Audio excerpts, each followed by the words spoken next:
At Volkswagen Lease Summit, car buying's as easy as 1, 2, 3. All our new cars are priced to lease at $199, $299, or $399 a month. Plus, we have rates as low as 1.9% for 60 months and used cars for every budget. We make car buying easy. Get to VWLeaseSummit.com. Well, it looks like Kansas is actually going to make a very serious move for your Kansas City Chiefs. 6:05 as we get it rolling on a Wednesday morning on KCMO Talk Radio, 95.7 FM, streaming on the KCMO Talk Radio app. This letter being dropped yesterday by Kansas Senate President and House Speaker Dan Hawkins, suggesting and inviting the Chiefs to team up on a unique opportunity in the Sunflower State. They're trying to drag them right across the state line, and they will gladly use your taxpayer dollars to do it, even though they're going to pitch this as basically a user fee and a user tax that you will only pay if you are shopping in this made-up area in and around this stadium proposal. That's how this thing will be pitched, to be very clear. This is not going to be like Jackson County. There's not going to be a sales tax added on or continued. There's not going to be a vote of you, the people. You will have nothing to do with this. It will be decided by the state. And they will do it via these star bonds. And we've talked a lot about them in recent months, although it's been a few weeks since we touched on these star bonds. But basically, what they will do is they'll create a star bond district, as they call it. And this star bond district will be drawn by politicians. And the district will then have its sales tax rate, right? Well, the additional monies on top of the current revenues within this district will go to pay off the bonds of this theoretical Kansas City Chiefs stadium that they are now going to try to bring to KCK. That's what this is going to be, and that's how they're going to pitch this. As it's not a tax increase, taxes will not go up. Just the additional sales taxes generated within the made-up district will go to pay off the bonds. Will it work? I don't know. I'm very skeptical. I think everybody should be skeptical. But this is the plan for Kansas politicians. And the statement that was put out last night from Ty Masterson and Dan Hawkins read as follows. The rich tradition and history of the Chiefs are beloved across the entire Kansas City region and throughout Kansas. The potential, by the way, I think some folks in western Kansas might feel differently. Got a lot of Broncos fans out that way, but, who's counting them anyway? The potential to establish a home for the Chiefs family here on the Kansas side of the state line is an opportunity that deserves a thorough conversation. We've reached out to the Chiefs organization and asked them to weigh in on the possibility of using Kansas's unique star bond funding tool and explore what that collaboration could hold. We're excited that the Chiefs are open to this conversation and look forward to seeing what mutually beneficial opportunities might lie ahead for both the people of Kansas and the Kansas City Chiefs franchise. I keep hearing this, how Kansas has this unique star bond funding tool that apparently no other state has. Why is it that no other state has a star bond tool? If it's such an awesome tool, if it's something that is, a driver of economic growth for this state, if it's a can't-miss opportunity, why does no other state create something like this?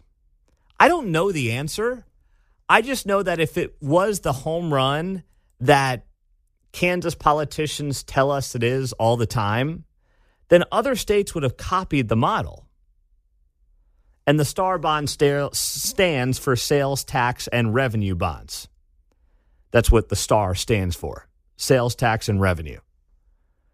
But it's just one of the many questions I have as we get ready for this. Now, for those of you sitting there wondering, wait, isn't there like a border war that came to an end between Governor Parson and Governor Kelly? Didn't the two of them, agree a couple of years ago to not have any border wars and not steal teams from, or any business from one side of the state line to the other side of the state line using taxpayer dollars? Wasn't that something that was agreed to by the two governors? I seem to remember that from 3-4 years ago now. Maybe it was longer, John. I guess you could say in this case, the goalpost move. Yeah, well, Laura Kelly, she moved the goalposts, and she said as much here in the last couple of years. I would be all for it, obviously. When I signed the border war truce with Missouri, it didn't include the Chiefs. Now, do you think that's in writing? Or do you think she's just kind of making that up as she goes along? Do you think Missouri Governor Mike Parson signed a border war truce with the understanding on his end that it did not include the Kansas City Chiefs? I can't imagine he would have. So, as John notes, Laura Kelly has been very much willing to move the goalposts when it comes to something like the Kansas City Chiefs. And listen, this is great for the Chiefs. They've got exactly what they wanted. Jackson County told them no, so now they've got to find leverage against Missouri. And they can find that leverage by way of, guess what, the state of Kansas. They can use the state of Kansas to get what they want out of the Truman Sports Complex, out of Jackson County, and out of the state of Missouri. They can get exactly what they want. And that's in large part what I think this is about. The Chiefs having to get leverage somewhere. That's business 101. You got to find your leverage. The Chiefs really didn't have any leverage. Neither did the Royals in this vote back in April. Now they've got, at least the Chiefs, have some leverage where they can say, well, we might go to Kansas, and you know as well as I do that that will get Missouri politicians awake, and it will also get Missouri residents awake. And at 6:11, I imagine you're now awake on the Missouri side of the state line, and you're saying, I don't want this team to go to Kansas. And you shouldn't. You should be proud of what you've got at the Truman Sports Complex, what you've funded for the better part of 50 years. The question is, what's it worth to you? And that's the conversation now that's got to be had in Jackson County, that's got to be had in the state of Missouri. What is it worth to you? Or do you say, you know what, good riddance, let them go to Kansas, let it be Kansas's problem? The thing I'll say for Kansans, what exactly are you getting out of this? If you go to games already, maybe your drive will be 10, 15 minutes closer, depending on where you are around the metro. But your ticket prices are going to skyrocket. You know that as well as I do. If there's a brand new stadium in KCK, it's going to be less affordable to go to a game. So what's that worth to you? Or is it just ego? Is it like, you know what, I don't even care. I just want them on my side of the state line to stick it to Missouri. And I don't deny there's probably some of that, but is that in the best economic interests of the region at large? I don't believe it is. If you want to pit yourself, your taxpayers against each other, regular folks against each other to benefit multi-billion-dollar businesses, then I guess that's your prerogative. But you know what? The sucker in that situation is staring at you right in the mirror. It's you. You're letting your ego get in the way of benefiting multi-billion-dollar operations at a time when Main Street is getting destroyed in this economy at large. If that's something that you're interested in, that's okay. You can admit that. Put up your hand and say, you know what? I don't care. I want them over here. I want to shove it to Missouri, and I'm fine with it. That's cool. And Mark's hand is up. Mark's hand is up. I took the survey a couple weeks ago. Oh, boy. I got a text message about it. So. Did you really? Yeah. Okay, so you were in the survey that now is getting talked about by Fox 4. How about that? So, listen, at least be honest. Mark's being honest. He's always an honest broker. That's why we like him here on KCMO. He just wants to shove it to the other side of the state. I'm just saying, from a pure business perspective, it doesn't make any sense. But I understand that a lot of people may not feel that way. 913-408-7957. We are going to dive into this with you here on KCMO Talk Radio because I know there's already a lot of opinions that are getting rolled out. So we will do that coming up right out of the gates here on KCMO Talk Radio as the Chiefs are now getting an open invitation from leadership in Kansas to go to the other side of the state line. Pete Mundo at 6:14 on KCMO Talk Radio. 95.7 FM. Text line 913-408-7957. Pete, as a Missourian, let the Chiefs go. If Kansas wants to pay for it, let them have it. All right. We're going to be getting the reaction all morning here on 95.7 FM after yesterday this letter was made public and sent out from Kansas Senate President and House Speaker inviting the Chiefs to team up with the state of Kansas on a unique opportunity in the Sunflower State, using their star bonds as a funding tool to get the Chiefs across the state line. 913-408-7957 as that special session is set to begin here in the next couple of weeks. John is a Wyandotte County resident. Of course, KCK appears to be the main target for this. What's up, John? What do you got for me, buddy? Hey, Pete. Hey, as a Wyandotte County resident, we ain't going to get nothing out of it except your ego, because the simple fact is when they brought the raise check here along with all the legends supposed to bring down property taxes, they didn't do squat. So at least in the end, everybody who failed geography class and understanding KCK versus KCMO, if there is a KCMO, at least we don't have to worry about them failing geography class anymore, because the Chiefs will actually be in Kansas City, Kansas. And not only that, especially to the Wyandotte County elections coming up next year, maybe more than just Tyrone Gardner, but maybe, Melissa Bynum and Tom Burrows, maybe they, too, can actually get their GMC SUV, this time paid for by Lamar Hunt rather than the Wyandotte County taxpayers. Yeah, well, I think Clark would be a better place to start. His check might clear. I'm not sure about Lamar's clearing, but Clark's will definitely clear for you. But, yes, I see your broader point there.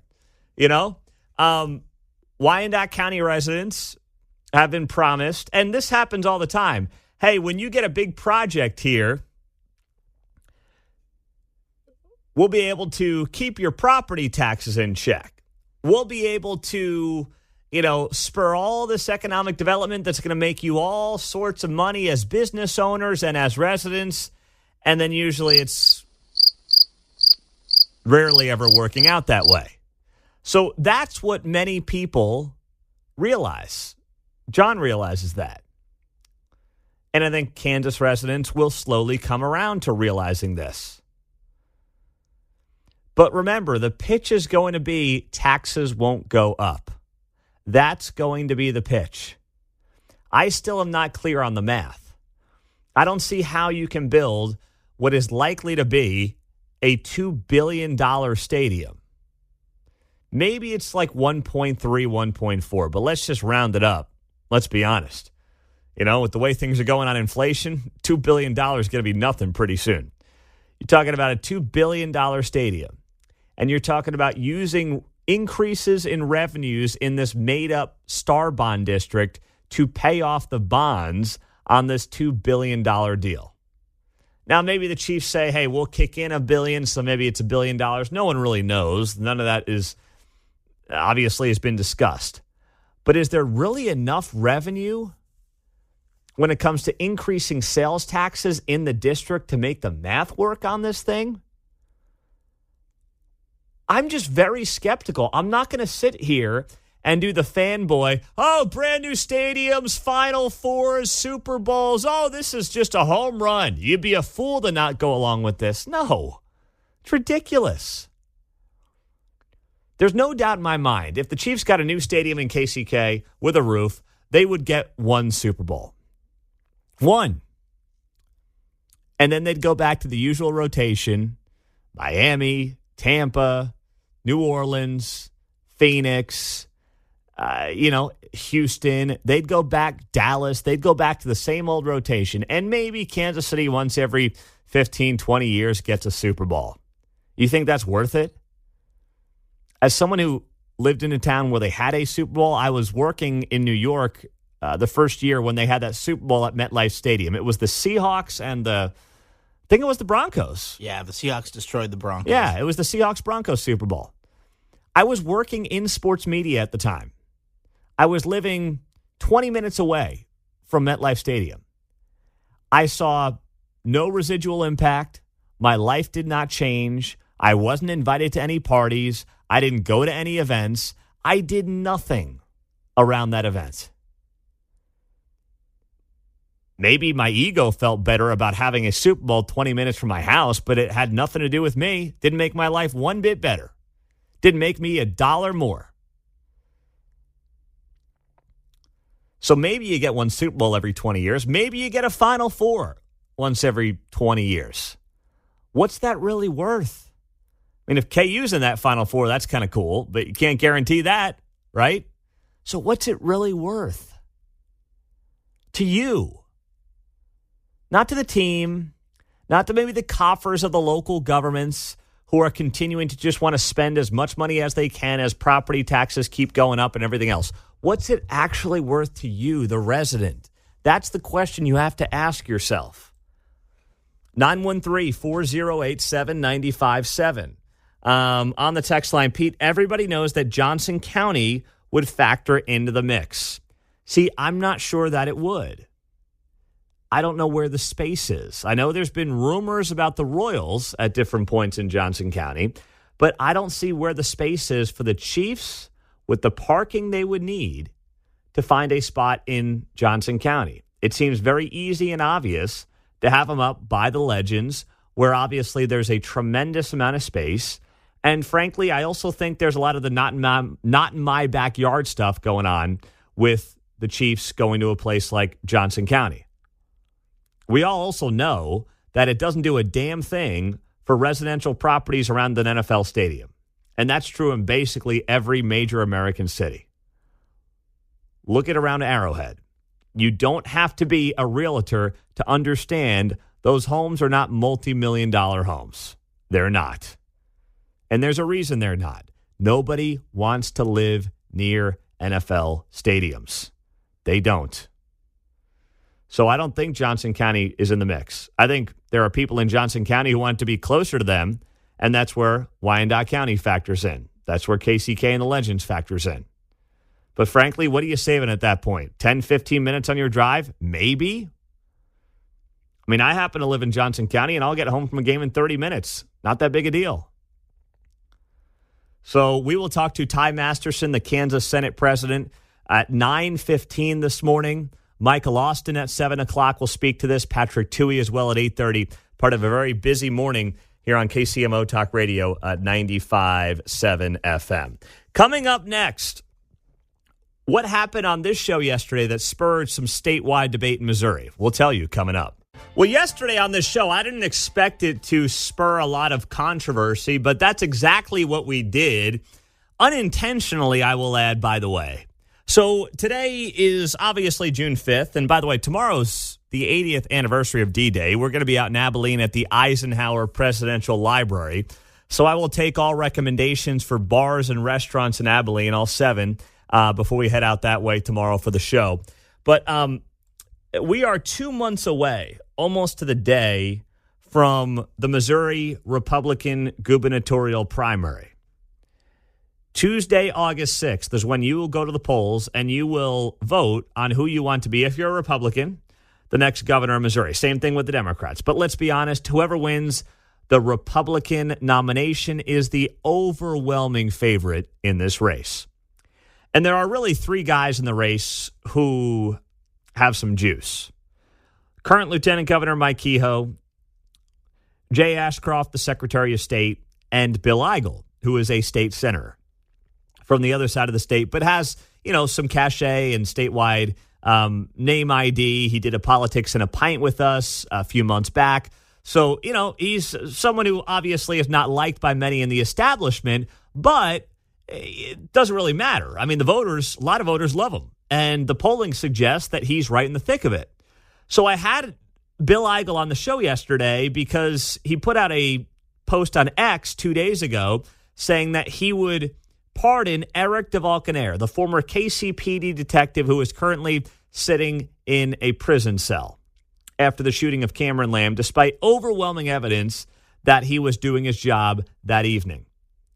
So I asked him about it yesterday, and this was part of our conversation that led to statewide conversation across Missouri. A lot of folks that want to weigh in on this, but I believe that this officer, Officer DeValconaire, should not be in jail right now, and that's why I've committed to pardoning him in my first week of office. Well, so has one of your opponents, Mike Kehoe, who is the current lieutenant governor and also is backed by the Fraternal Order of Police in this race. That doesn't mean, of course, every cop is going to vote for him, but he's got that endorsement, which brings some cachet and money along with it. So what would you say to those in law enforcement or big supporters of law enforcement who might just see the top line story that the FOP on a statewide level has endorsed one of your opponents? Well, I don't make this decision based on those endorsements. So, the endorsement of the FOP, the FOP endorsed me in one of my previous races. So that was the back and forth with Bill Eigel and myself yesterday on the show. And I say that on the air, and my phone starts blowing up. Multiple people, including multiple individuals with the Eigel campaign, asking me where and when Mike Kehoe said he would pardon Eric DeValcanaire. And I'm sitting back and I'm, thinking to myself, well, I'll pull the interviews after the show because I know we've had him on multiple times and we've talked about Eric DeValcanaire. And I pulled the audio. And technically, depending on how you want to look at it, depending on how you want to interpret this, Mike Kehoe has never used the word pardon when it comes to Eric DeValcanaire. He's been on our show a couple of times in the last few months where we've talked about Eric DeValcanaire. And here's what Mike Kehoe, the current lieutenant governor, said in April right here on KCMO about the KCPD detective. He is a hero, and now he's in prison for doing his job. Eric should be home with his family. And I'm trying to use every conversation I can have to convince the powers that be that move needs to happen. So he has not, at least in conversations here on KCMO and the two that I listened back to, use the word pardon Eric DeValcanaire. He has said multiple times he should be home with his family. He said, I'm trying to use every conversation I can have with the powers that be that move needs to happen. Basically, he's saying he's lobbying Mike Parson to pardon Eric himself. All that is well and good, but he technically has not used the word pardon. So my phone's going nuts yesterday, and I'm like, let me go back, listen to the tape, and if you want to split hairs, technically that's true. He has not said that he would pardon Eric DeValcanaire. So I did what I thought was the right thing. I reached out to the Kehoe campaign, and I asked them to clarify their statement on the possibility of a pardon for Eric DeValcanaire. And here is how the Kehoe campaign responded to me directly. They said, quote, it's sad that Bill Eigel's team is using the DeValcanaire family and this tragic situation as political ammunition, when in reality, Mike Kehoe has been expressing support for the DeValcanaire family for months now. The bottom line is no candidate will back police stronger than Mike Kehoe. When Kehoe is governor, he will do everything in his power to bring Eric home, end quote. So you can interpret that however you want. My phone also starts going nuts yesterday afternoon with people claiming that this was great for Bill Eigel, some saying it was awful for Bill Eigel, some saying it was bad for Mike Kehoe. Why can't he just answer the question? I'm looking at it from afar here, from a 35,000-foot view, and saying if the Eigel campaign wants to hang its hat on the word pardon, they can do that. That is their prerogative. Because there's a lot of ways that you can try to get Eric DeValcanaire home that is not simply a pardon. There's technically other legal angles that could be brought that would not include a pardon. So they can hang their hat on that if they so choose. I didn't say what I said to Bill Eigel to try to do a gotcha thing. I genuinely thought in my conversations that Mike Kehoe said he would also pardon him. And that's also what his supporters believe up here in the Kansas City area. But technically, I don't have him on record saying he would do that. So whether or not that's good for Bill Eigel is up to you to decide, and whether or not it's bad for Mike Kehoe is up for you to decide. All I can do is go out there and tell you, what everybody's saying right now. And right now, Bill Eigel has said he would pardon Eric DeValcanaire. Mike Kehoe has said he would do everything in his power to get him home. And Jay Ashcroft, I asked him this at Politics in a Pint last week, and he admitted he had not really looked at the case enough to have a strong opinion either way on what he would do in the DeValcanaire situation. But Jay Ashcroft did allege that Mike Kehoe could have pardoned Eric DeValcanaire when he was in the role of acting governor. Like when Mike Parson goes out of the state, Mike Kehoe's the acting governor, and Jay Ashcroft has alleged that Mike Kehoe could then pardon him then. The Kehoe campaign did add to their statement saying yesterday, Kehoe does not have the authority when he's in the role as acting governor to issue a pardon or call a special session. So he's saying he cannot do any of that when he's in that role. But now it's up to you to decide as the Missouri Republican primary voter. I don't get involved in primaries from the standpoint of endorsing. I think it's beyond stupid for somebody in my shoes to do that. But I will tell you when guys have good days and guys have bad days. And from Bill Eigel's perspective, it's a good day because it got him a lot of attention in this media market. And there's not a lot of media being bought right now in Kansas City in this race. There's some in St. Louis, as I understand it. There's a lot down in Springfield. But, right now, everybody is competing for earned media in Kansas City. No one's spending any money on TV or radio, which I have my opinions on that. They should all be on this show. Spending a lot of money on this show to reach this audience, but that is a conversation for another day. They're not doing it right now. So when it comes to just getting attention in this market, that's been good for Bill Eigel the last 48 hours. There's no doubt about that. 913-408-7957. It's 6:44 on a Wednesday here on KCMO. Michael Austin, Americans for Prosperity Kansas, will be here just after 7 o'clock. Talk about the Chiefs potentially looking at the Kansas side of the state line. We've also got those 3-day passes of Country Stampede tickets to give away at 7:15 right here on KCMO Talk Radio. In the meantime, what happened yesterday for Pops at the border? We'll get to that and more on KCMO. This border crackdown is anything but a crackdown from President Biden that was rolled out and announced yesterday. In fact, it's kind of like, if you're giving your kids, let's say you allow them to eat, and you shouldn't do this, but to make my analogy work, you let them eat 5 fruit snacks a day, like 5 packs of fruit snacks a day. Maybe Mark does that with his girls. I don't think so. Mark's got a pretty healthy lifestyle, although he's shaking his head at me right now. We have the fruit snacks. I always say take one, and usually I see 1 or 2 or 3 gone. So, yeah. Not 5, but yeah. It's not 5. Let's say you're a little lackadaisical and you let them take 3, 4, 5. And then you finally say, I'm cracking down. It's only 3 or 4. Okay? Well, you're not really cracking down. That's what Joe Biden's doing here on this border crisis. So Joe Biden's policies have allowed 10 to 12 million people in estimates cross this border illegally over the last 3+ years. And yesterday he announced an executive order that officials say will shut down the U.S.-Mexico border if illegal crossings top 2,500 per day, but that's over 7 consecutive days. So one day you might get 3,000, the next day you might get 3,500, but then you get 1,500. So the average over consecutive days is still below 2,500. Well, then there's no problem. But this is still a crackdown that if you do the math, and you limit illegal immigration to 2,500 per day, that reaches over 900,000 crossings in a calendar year. Does anybody think 1 million people crossing the border illegally over a year is really anybody cracking down on anything? No. It's presidential year politics. And that's all yesterday was for Joe Biden.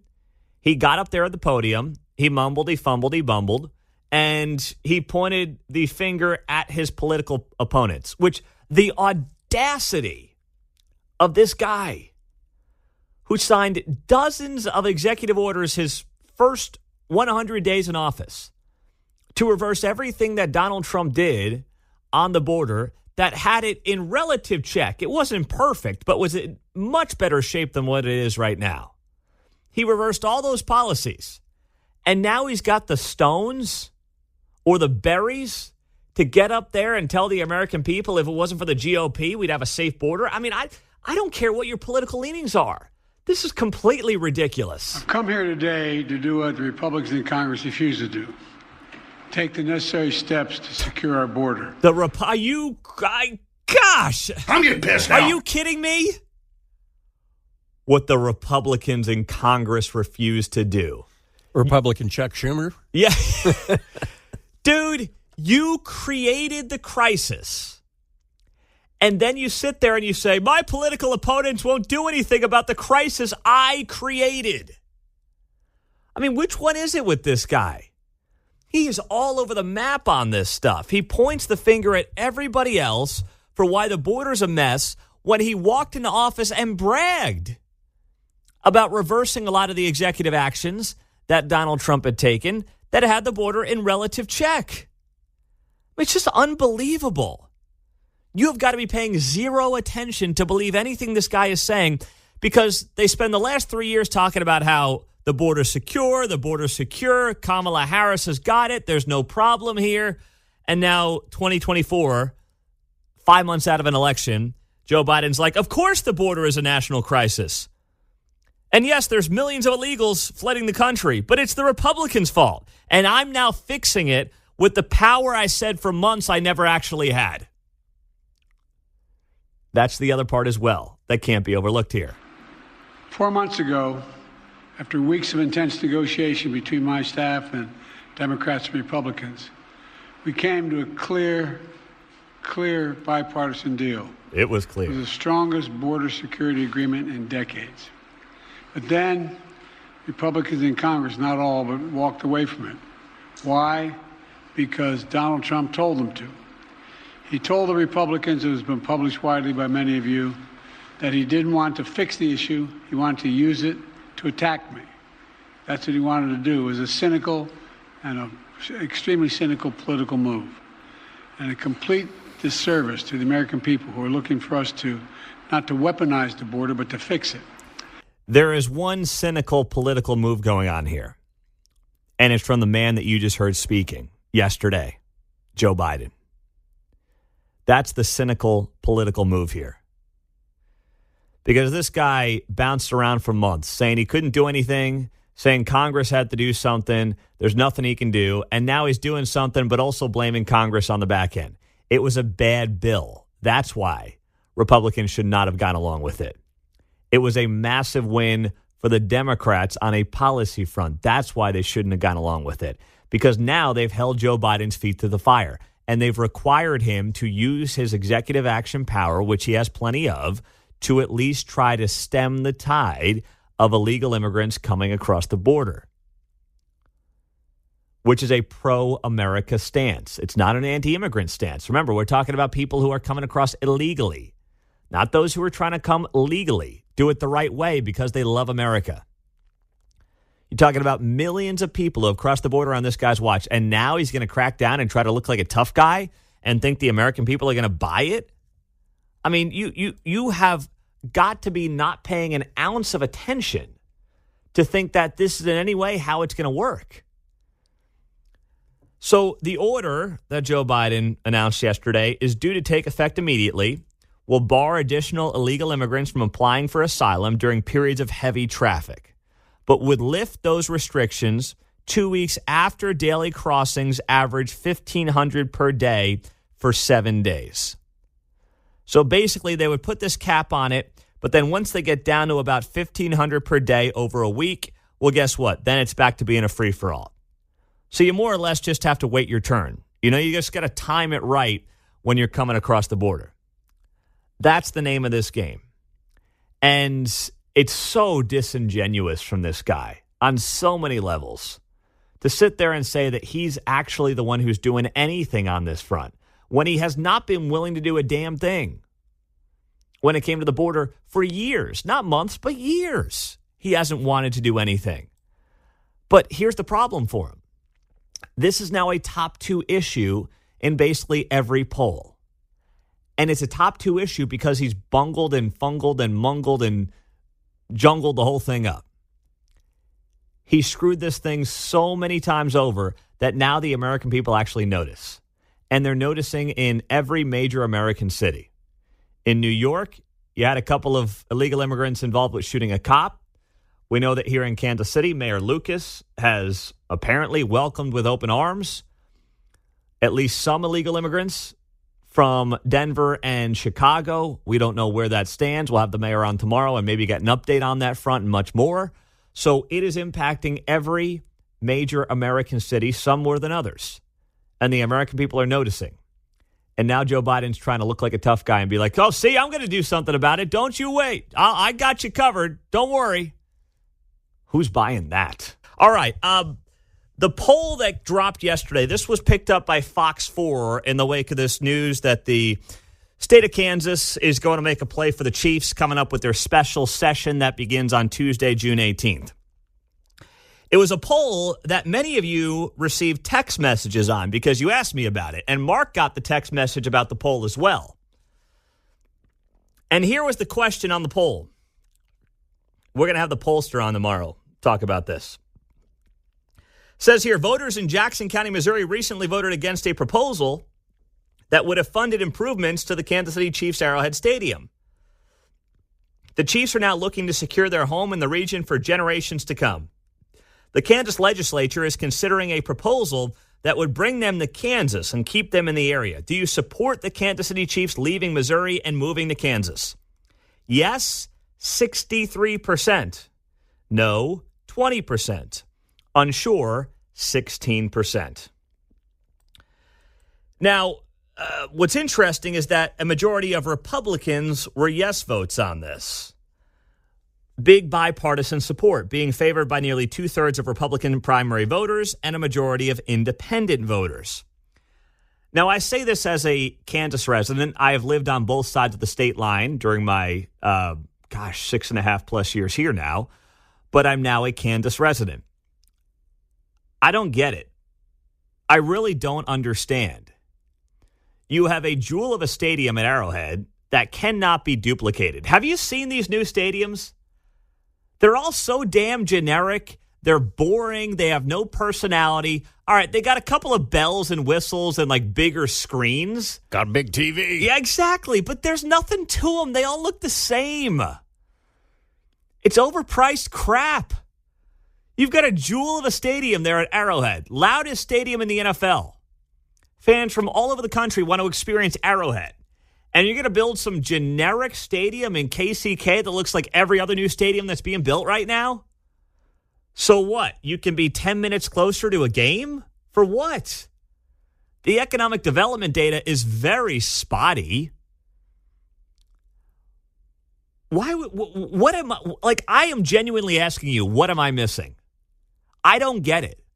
And let's be honest, if you're a Kansan right now, you're not paying for the stadium. I mean, yes, a 3.8-cent sales tax when you shop or do business in Jackson County, Missouri, does go to the teams, does go to the sports complex when you choose to do business in Jackson County. But you're not really paying for it.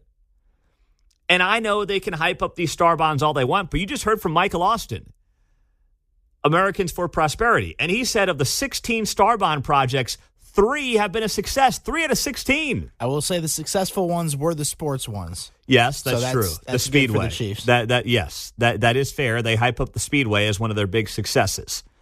Is it enough, by the way, to pay off what could be a $1 billion plus bond deal? I don't know. I got to see the numbers on that to suggest it's the case.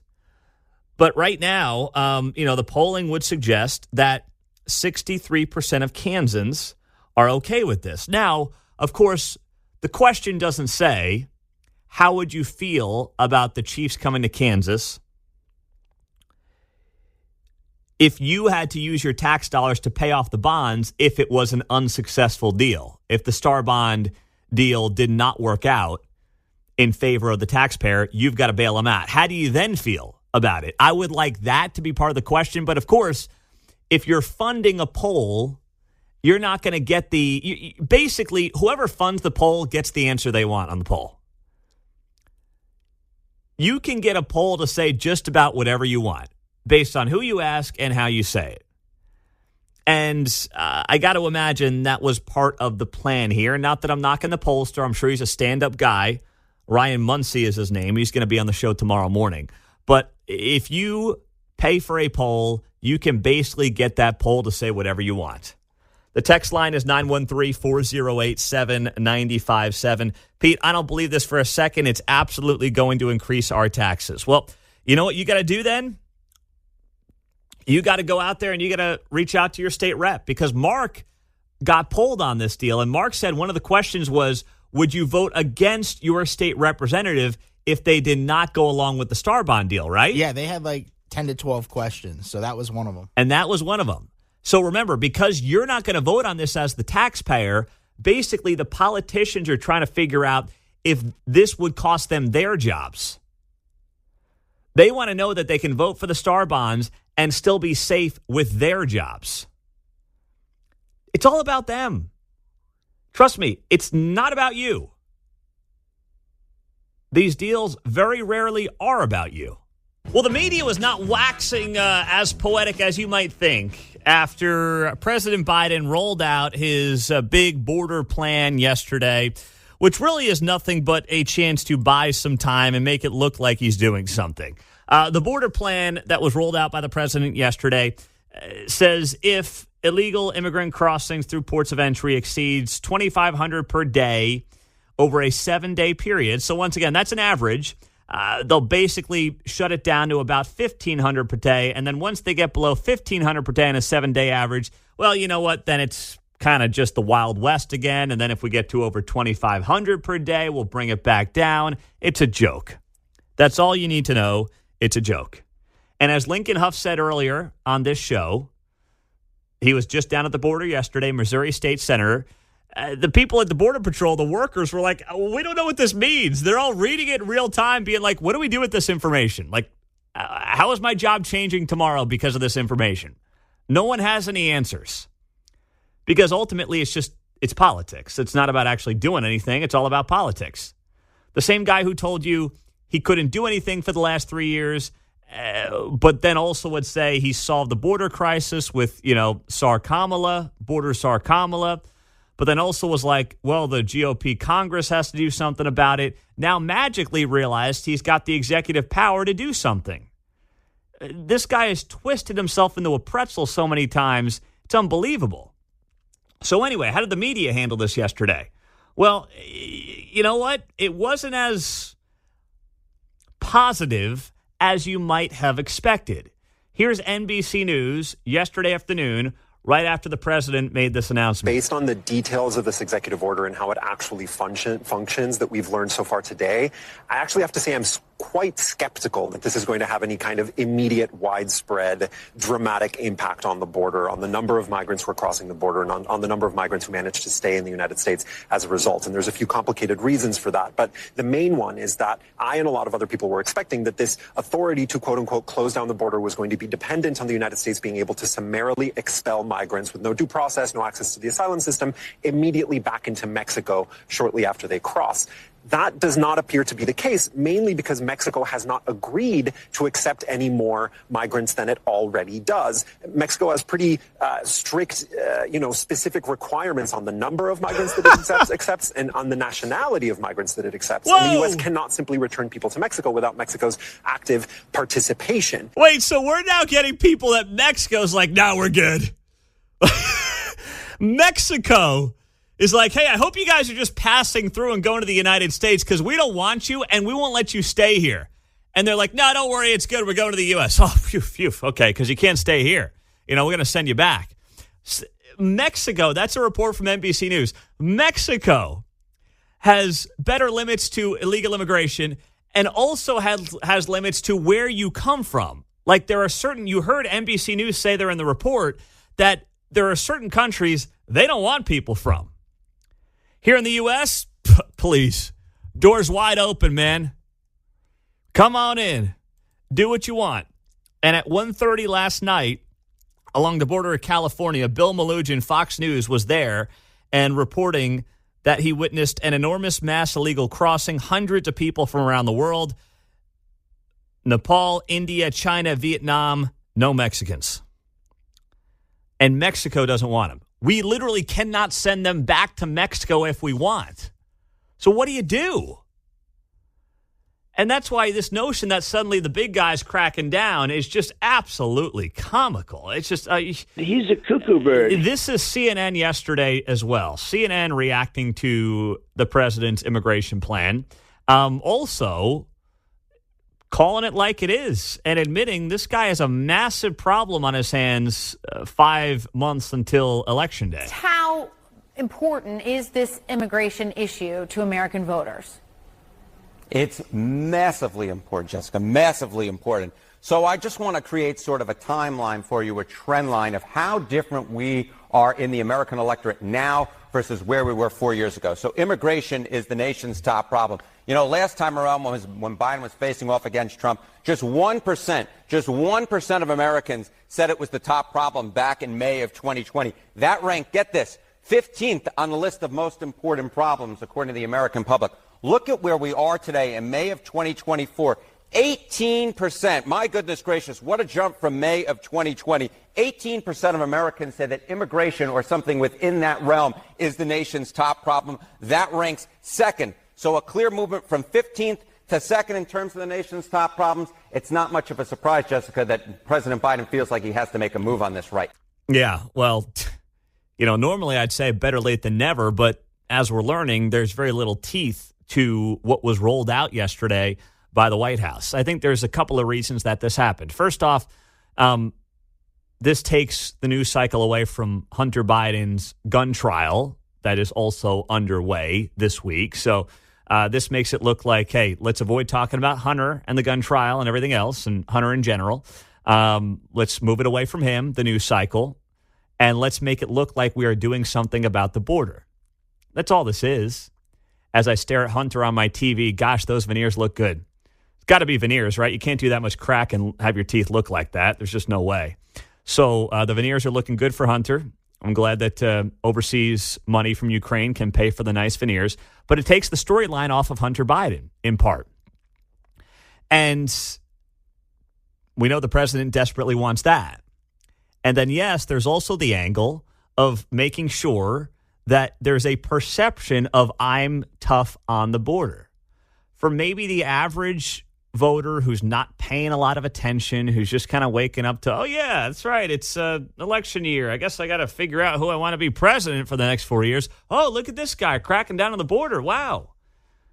No one's buying it, but, you know, he's at least able to put himself out there and create the perception that he is doing something. But nothing's happening here. I mean, this is like when you allow your kid to eat 5 fruit snacks a day, and now you're like, hey, kid, I'm cracking down on you, only 4. It's like, you're not really doing much. You're not really doing anything, for that matter. And that's what we're dealing with right now. Despite the fact that you've got prominent national example after prominent national example of problems that are being created, not just economically speaking in major American cities, but also when it comes to safety of the American public. We all know about the Laken Riley story. Joe would call her Lincoln Riley, head coach of the USC Trojans. Come on, man. But then there's also this story from New York City. 2 New York City cops were shot this week by an illegal immigrant from Venezuela who had crossed into the U.S. last year. But the case against him was already dismissed. So I heard in the very early morning hours, one of our big competitors doing this. I think Ray Stevens likes to call him Skip and Buffy, right? That's right. That's right. Well, I mean, Dumb and Dumber is what I prefer to call them. So they're doing this story, and I hear them doing the story. It's probably like 5:10 in the morning, and I'm like, are they gonna bury the lead on this? Are they gonna bury the lead on this? And of course, they bury the lead. At the very end of the story, they're like, and the alleged suspect, Bernardo Castro Mata, was a migrant from Venezuela who was released and had his case dismissed. All right, on to the next story. Meantime, it's like, let's bury this thing and put this at the very end of the story and make sure nobody knows. No, that's the lead. The lead is illegal immigrant, crosses the U.S. last year, case against him dismissed, on the streets of New York, shoots 2 of New York City's finest. That's the story. But how you tell a story, where you put important facts in a story, is oftentimes done on purpose. And it's done for a reason. And, that's why they've earned the moniker Dumb and Dumber. At Volkswagen Lease Summit, car buying's as easy as 1, 2, 3. All our new cars are priced to lease at $199, $299, or $399 a month. Plus, we have rates as low as 1.9% for 60 months. And used cars for every budget. We make car buying easy. Get to VWLeaseSummit.com.